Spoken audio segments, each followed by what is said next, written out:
Good morning, everybody. Welcome back to Apostate Weekly. I'm your host, James. And I'm your co-host, Slew, for this week. Oh, This day? Yes. I was going to say, Ryan, your makeup looks really different this week. So, as you can see, we have a different co-host with us this morning. Ryan called in sick, so she won't be joining us this morning. So Slew decided, well, I asked Slew, and he was able to and gracious enough to jump in and take the reins for this morning. So appreciate you coming on with me this morning, Slew. Glad you have me on. So real quick, this week we have a couple stories involving money and the Jehovah's Witnesses. Also, we have another story about AEDs, and we're also going to remind you about the Be Free protest coming up next week. So with that being said, let's roll the intro and let's get into the show.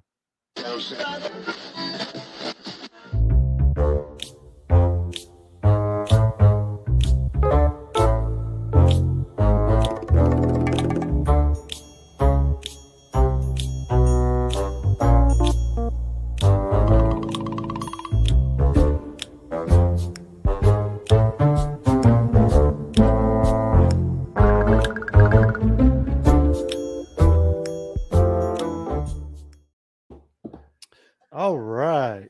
So, Slew, do me a favor, man. Tell us just a little bit about yourself and what your background is. Well, I am not a Jehovah's Witness. I came from a independent fundamentalist Baptist church in a small rural area in Ohio. So I'm an atheist now, Satanist, depending on what you'd be asking, I guess.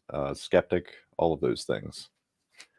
Was that part of Oh, the Goddard Baptist? no. No. No, Okay. they were just fully independent from other churches entirely. Like they were self-funded and everything. So there wasn't any, like when the collection plate, the offering plate went around and all of that, the offerings went just to that little church and not to really anything else. I got you. So yours was part of a bigger collective then? No, we didn't have any bigger collective. There was just like we were just in fact, we were like the only Baptist church in town. But in my small town, there was like 6 other churches that were all still Protestant branch churches, like Nazarenes and Methodists and all of them. The Methodists they were international and everything, and they had their thing set up that way, but we didn't have that kind of oversight with our church. They kind of got to pick and choose whatever, and they didn't really pick and choose any to do charity work or anything with around the town or anything. They kind of stayed to themselves mostly because it was nitpicky enough down to something like, we believe that to be saved you needed to believe that Jesus died for your sins and all of that, right? Mm-hmm. Well, they even got as picky to kind of shun people out or keep people out that were, or they didn't like this idea of asking Jesus into your heart. Well, you don't have to ask Jesus into your heart. And they would make it out like that was kind of too much for them. I don't know. There was like little things like that all over the place that we didn't get along with other churches at all. So we were very and that always seems included. to be the reason why you get new sects and new denominations of churches, because, well, we don't agree with this part of it because we think it's this way. So we're just going to go start our own group and preach it this way. Right. Like, Mary Byler, and she was saying how her group of Amish broke off from another group because they weren't shunning properly or shunning hard enough. So we have to go to make this group and teach you how to shun harder and better than this other group. Right. So just so much stupidity, really. It's funny because I can relate to Mary or Fee, and their religion and stuff, because it's a lot of we did do a lot of those types of things where there was shunning and things like that, but at the same time there was this thing of like uh the evangelism side of it too with my Mhm. religion. So there's kind of some things I connect with you guys too with that aspect of it. So it's always interesting getting to see the people coming from these different backgrounds that have fallen out of religion or escaped would be a better term, I guess, and seeing the little connections of the like family tree almost of like Yeah. Oh, yeah. Christianity and religion. Yeah, and that's why I like having discussions with people like you and Fee and others from different religions, because the more we talk, the more we find out, oh, we had that in common, or we had that in common, or we did Yeah, something like that, but not quite the same. Just the little nuances and terminologies. They all almost mean the same, but we just use different words and things like that but they still all relate to the same exact thing. getting It's us just all funny how together that for all these happened. things, it feels almost like a family reunion or something. It's It, kind of it cool, I does. think. But yet, what you came out of was the true religion, right? Yeah, I came yeah, out of of the true course. religion too. So, It's funny how fancy that that. works. Okay. Well, with that being said, I appreciate you giving us a little bit of background on yourself. Let's go ahead and get into one of our topics for today. And I was going to start with the the story we had about AEDs that they have in Kingdom Halls. You know what an AED is, right? I am not no, I'm not sure what that is. Stands for automated external defibrillator. Oh, okay. So, and if you go out to like a business or, you know, just anywhere in general, they'll usually have one of those around in case of an emergency. Yeah, And I've even seen them you at know, parks now and stuff too. Yeah. yeah, and they're a great device to have around in case somebody needs it. You could save their life right there, and the ambulance that can then come and get them to the hospital and finish helping them out. But sometimes you need that service right here, right now, before the ambulance can come. So in the and let me get this put up on the screen here. So with the Jehovah's Witness Kingdom Halls, they were actually just told to get rid of their defibrillators in the Kingdom Halls. Wow. So this is the elders' letter regarding this, and it comes from September of this year. So it's this month's elders' letter, really. Guess they'd better And, hope Jesus saves. right? Oh, that just makes me think of that movie, "Oh Brother, Where Art Thou?" And you have the robber. His name's George Nelson. Goes, remember, Jesus saves, but George Nelson withdraws as he's robbing a bank. Right. So if we look here at point number 2 here, where it says for elders, it says automated external defibrillators at Kingdom Halls. I'm just going to go ahead and read what it says here. It says bodies of elders have at times inquired about installing AEDs at Kingdom Halls. We view life as a sacred gift from Jehovah. However, due to increasing liability concerns, as well as the training and maintenance needed to legally keep these devices, AEDs should not be installed at Kingdom Halls. If there is a medical emergency, attendants should immediately call emergency services. Prompt arrival of emergency services is crucial for timely aid. While emergency services are in transit, any willing attendees who are trained in cardiopulmonary resuscitation or CPR can assist if a cardiac event is suspected. And then point number 3, if you have an AED at your Kingdom Hall, please remove and dispose of it according to local regulations or the manufacturer's instructions. You may contact your local design, construction, maintenance trainer if additional assistance is needed. Now, with all Wow. that being said, the biggest thing that stood out to me is the part here where they talk about how they view life as sacred. Hmm.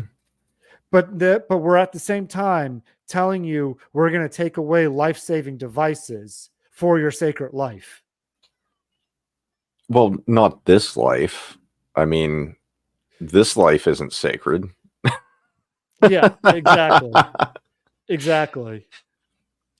But I mean, how I don't know how much it costs for one of those things. I don't know what training is involved to learn how to use one, but I thought they were made to be pretty idiot proof that anybody Joe Blow should be able to use one. I believe so. Yeah. If I know anybody that knows about that, please tell after me. you told me what it was, I know what a defibrillator is. I didn't realize that they were that the automated external defibrillator. I didn't realize they were nicknamed that or whatever. I never paid attention to it, I guess. But they've had those in schools and stuff for a while. Um, Whenever I was still in high school, they had one on the wall in the gym class and stuff, or in the auditoriums and places. But yeah, that's uh that's insane. Like, are they going to remove fire extinguishers next? Like, what? Exactly. That's a good question. And are But there? uh, I mean, I guess depending on what state you're in and all of that, that could be against the law to have that removed because that's like a safety thing, right? I I would think so, especially in a building that is made for public occupancy, Hmm. and anybody is supposed to be able to go into these buildings, whether you're part of the religion or not, and sit in on the services. And so having one of those, you never know, the person who walks in off the street to listen in could have a heart attack, Yeah. and you need this defibrillator. But I find it interesting though, you know, with all these things, another big key point stands out to me because it says due to increasing liability concerns. What I'm curious, what liability concerns are they having by having these devices in their kingdom halls? I would think they would be more liable for not having one and being able to save somebody's life, and they get rid of it and now they can't. They're What are they worried about being sued for not properly saving someone's life with it? Yeah, yeah, it makes no sense. Yeah, I don't. And it's not like they wouldn't have the money for a lawsuit or something, anyways. Oh yes, they definitely have plenty of money for lawsuits, as evidenced by how many they're battling currently around the world Right. to try Yeah, to cover up their other problems.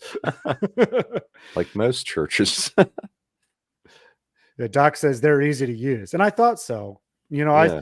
I seem to remember looking at one time, and you open up the casing, and it tells you exactly where to place the leads Well, and when to use it. like I said, they're in public parks and stuff. I'm seeing them at public schools and public parks and things like that, just hanging up in case something happened.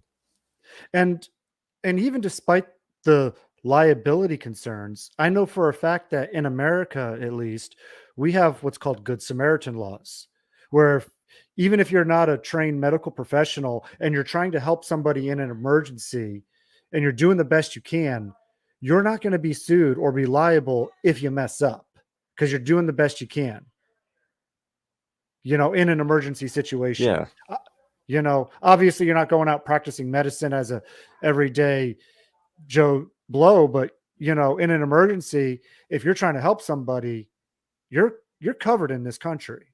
Yeah. So really, what liabilities are there for having one other than, hey, we might be able to save somebody's life? But no, too bad, so sad. I mean, I was thinking like for the kingdom halls, especially in like the rural areas where emergency services aren't close, where it's going to take them 20, 30, 40 minutes to get there because of all the back winding country roads or mountains or whatever they have to get there. Yeah. You could have this device saving their life, but no, we're going to wait these long time before the ambulance can get there, and the person could possibly die when you could have saved them It just makes no sense to me. See, that's kind of where I'm at too. I'm at that's where I'm thinking too, because I'm in a rural area where it's sparse, small towns in between farmland and stuff. So yeah, it's detrimental. Like you need something like that to be able to um, it keeps a person stable until somebody can actually get there that's a professional. Right. So, but anyways, that's all I got to talk about for this story. This just came out last night, and I just was just like blown away by the stupidity of the organization. Well, do they are they going to start faith healing now? Like, are we? Are you going You to never take up some know. Baptist quality, or actually, that's more along the lines of who would that be? Oh, I can't think of the name of the denomination right off the top of my head now. Pentecostal, I believe, Pentecostal. usually ends up doing the faith healing and stuff. But Okay. close, kind of close related. I had family members that were part of Pentecostal churches that similar. Well, with all the changes that the Jehovah's Witness organization has been making lately, I almost wouldn't be surprised if they started that. I doubt that one will actually happen, but you know, you never know. They might get some new light from God and say, "Oh, guess what? We can faith heal now." You never know. All right. So, let's go ahead and move on. So, this today's show is a lot about money. Money, money, money. And you'll see why with the next two stories that I have coming up here. This first one of the next two is how the witnesses are creating new businesses in Ireland for money management. And it's funny here because they call it the MENA Asset Management, MENA Treasury Service, and LEPTA Payment Solutions. And these are all financial terms that are taken from the Bible and used. It was used from the the Good Samaritan story because it was said to be a lepta that she put into the box. Not, I'm sorry, not the Good Samaritan story. I'm thinking of the last story. Widows might. The Damn it. widow, yeah, the widow who put in the two small coins. It was Well, said to be a lepta. okay. I guess we called it widow's mite. Widow's mite. Yeah, I for- that was the. It's actually I don't want to go off the rails with it too much, but it actually is a Buddhist story as well, which I found interesting. It seems like really? maybe that was stolen from a different earlier story and just shoved in.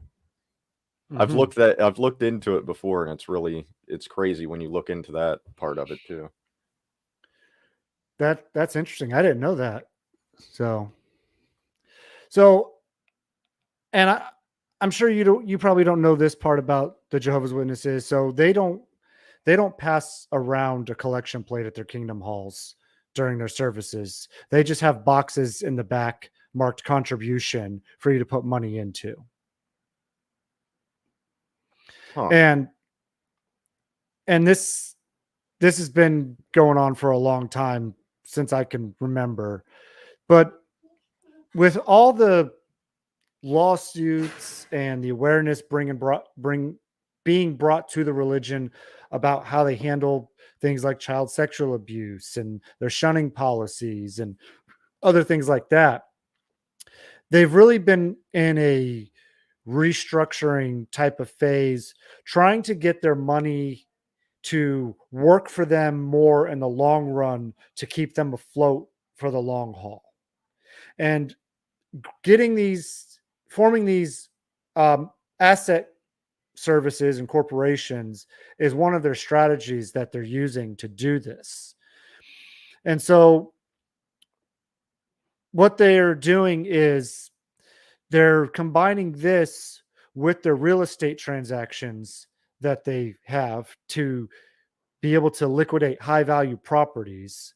And they did sell back in 2017, they sold their world headquarters that was in Brooklyn, New York for over $1 billion. They have other high value real estate in the multi millions and even hundreds of millions of dollars that they've sold off Are these to try. like I'm just picturing door to door real estate agents now. Like, you want a house? Yeah, right. How about a business? Come by our Kingdom Hall. You can set up a great church with that. No, buy the other buy. No, buy our kingdom. Yes, BUY, not BYE. Oh, sorry, I said BYE to it a long time ago. But I mean, what's funny is though, especially with their kingdom halls or what they call their churches, they always, when they built them, they do what they call, they dedicate it to Jehovah. So they're dedicating the building to their God, right? So when they sell that building, and I've seen plenty of examples of what I'm about to say next, and that building then gets bought by another religion that puts their religion inside that building now, that they dedicate it to their God. What does that say about their dedication and to their God and that building and what it was supposed to represent? Now you're giving it to, false religion. Heathens. I know. There's just the mental gymnastics you have to do as a Jehovah Witness to work around that is just insane.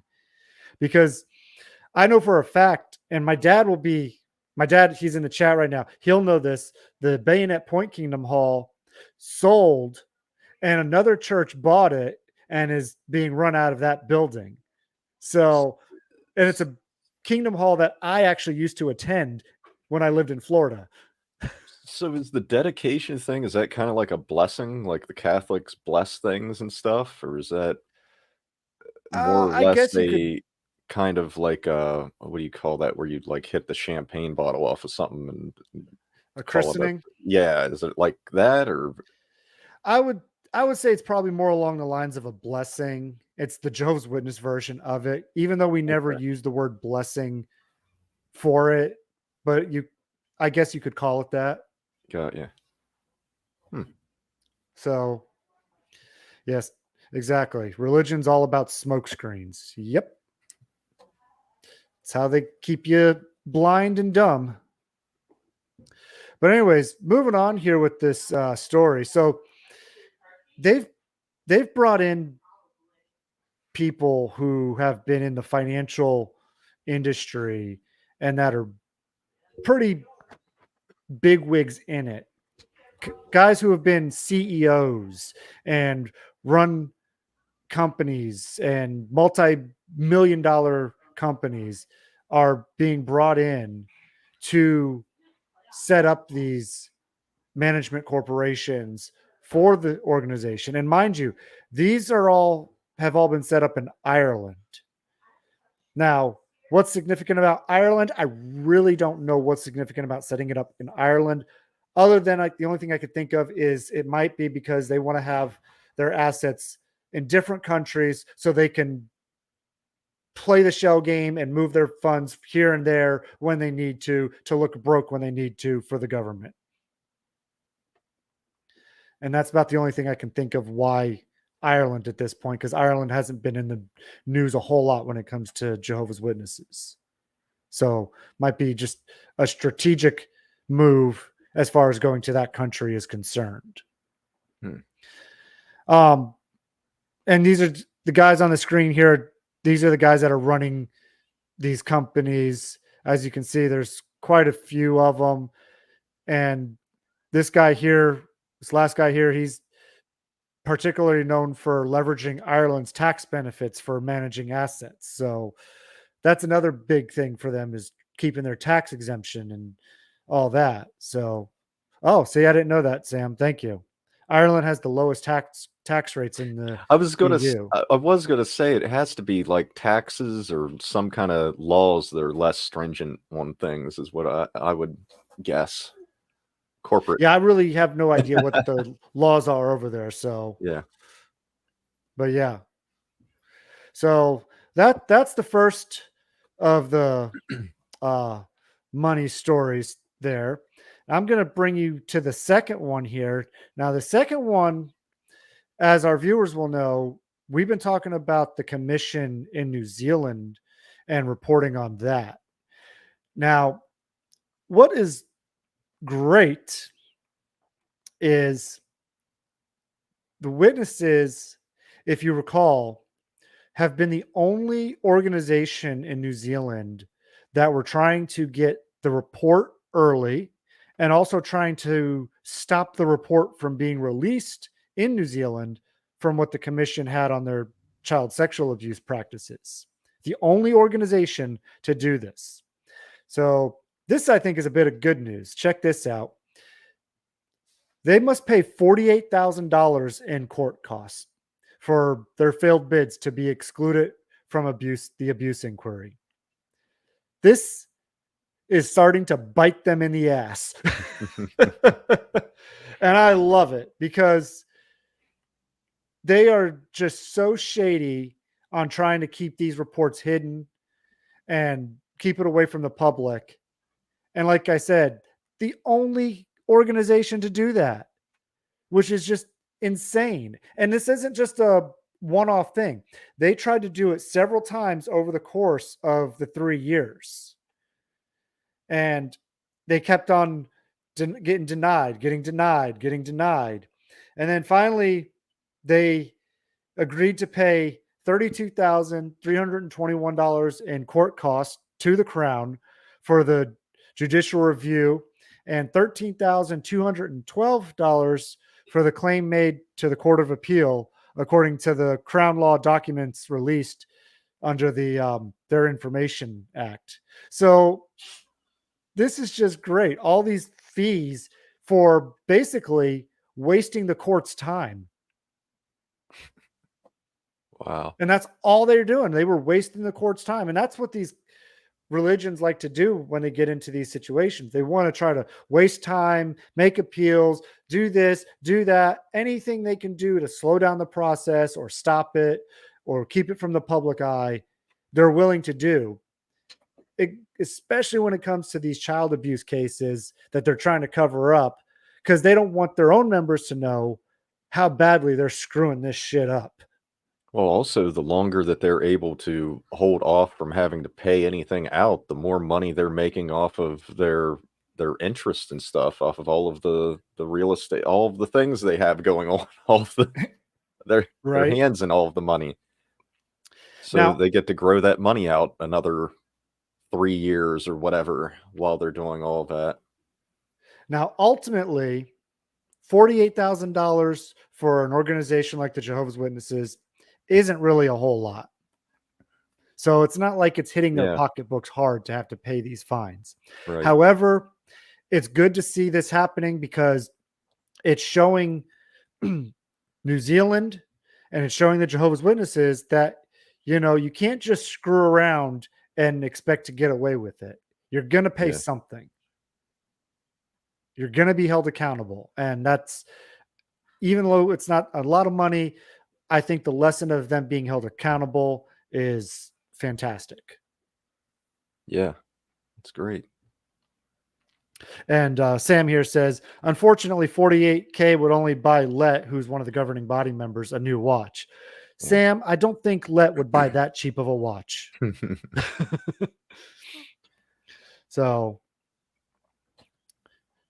let's see. It's what it represents and another independent story in the national news, not from apostates. Yes. And that's a very big, good point right there, that it's not news coming from apostates. It's in their own national news that they're getting fined, because witnesses are taught not to believe any stories about them on the news when they're bad. Only believe the good ones and don't believe the bad ones. And I'm serious about that too. You laugh, but I am dead serious. It's convoluted, but it's true. Wow. I So know. just everything's fake news. Yep, everything's fake news unless it's good. Now, if it's What? good, then it's real news. You know, don't get, when they're saying, "Hey, how great the Jehovah's Witnesses are, they clean up after themselves," or whatever good thing they want to say, that's all good and true. But when it comes down to how they shun people and, you know, don't handle child sexual abuse right and, all sorts of other things, that's all fake. Don't listen to that. I mean, it was very similar in our church. They just weren't as blunt about it. If that is the way, but yeah, that's Oh yeah. And they are very blunt about it. I don't have any clips of it handy or anything, but there literally has been members of the governing body, aka the leaders of this religion, gotten on their video screens and pretty much said it's all apostate lies whenever they're saying bad things and this and that. I'm not saying it, of course, an exact quote, but they get up there and say it from their video pulpit. yeah. So, which is just crazy. Now, I've got one more thing to go over this morning. And this is just a reminder. We've been talking about this for the last few weeks, trying to keep it in everybody's purview. If you can go to the Shun No More 2024. And this is a protest that's happening on Friday, September 13th, which is next Friday at 10 a.m. at the White House in Washington, D.C. So for those of you who can go, please go. I actually am going to go to this. I only live about 3 hours away from DC. I am going to take a night off from work and I'm going to go to this protest. So for any of our viewers who are going to be there, I look forward to meeting you. So if you can go, please go, because we want to keep bringing awareness to the shunning policies and how it destroys lives, especially of the former members. And we want to get these lawmakers to take notice and start doing something about it. And if we have to keep protesting, we keep protesting. Whatever we can do to get this in their faces, to make them take it seriously, to start doing something about it. Definitely on board with that. I'm unfortunately in the Midwest, so I don't think I'm going to be able to make it over there. Yeah, it's a little bit of a trip from Ohio. If I didn't live a 3-hour drive away from it, I wouldn't be going either. So I feel you. I didn't get to go to the one last year either. I wanted to, but I didn't make it. So I'm going to go this year. And I know Ryan said she's going to be going. So, you'll get to see whoever in our audience is going. You'll get to meet the host of this show in person. We're a little bit taller in person, I promise you. Not just this little square box with the shoulders and head. We actually have the rest of our bodies too. I know it's hard to believe, but we do. So, anyways, is there any other anything else you wanted to add to the comment on or say? I think I'm good. As far as that stuff goes, there's Recovering from Religion Foundation that I think you guys kind of, I don't know if you support it or if you know about Dr. Daryl Ray's. Yes, thing. I do. I actually should put start might putting be- that in the links more. Thank you for bringing that Yeah, I up. was going to say it might be worth bringing up since we're talking about religious trauma and things like that. So, Yes. yeah. I actually got to meet Dr. Ray back in March. Oh, lucky. Yeah. So they had the atheist convention in Philadelphia, and I actually went and met Fee for her birthday I wasn't going to the atheist convention. I went there to meet Fee for her birthday and celebrated with Nice. her. But she was part of she was going there for the convention as well. Yeah. And so she was staying at the hotel that the convention was staying at. And we went there, and I went into the lobby when we were waiting on her from to get out of her room, and a whole bunch of YouTube atheists that I recognized were piling into the room, and Dr. Darrell Ray was one of them. And I went up to him and I met him. Nice. Yeah, we had a nice little chat. He was a real nice guy. I've never got to chat with him in person, but I've been in his seminars and things that he's had online, and gotten to talk to him and ask questions and stuff that way. And my podcast, whenever I was more active with it, I was always trying to promote his stuff too, because I really think he's a great asset in the atheist and humanist communities. Yeah, he is in general. And also back in February, I also got to meet Dan Barker. He actually came to our local meetup group and gave a speech at a local library that I actually recorded, and I put it up on my other YouTube channel. Oh, cool. So he was another really nice guy too, Dan.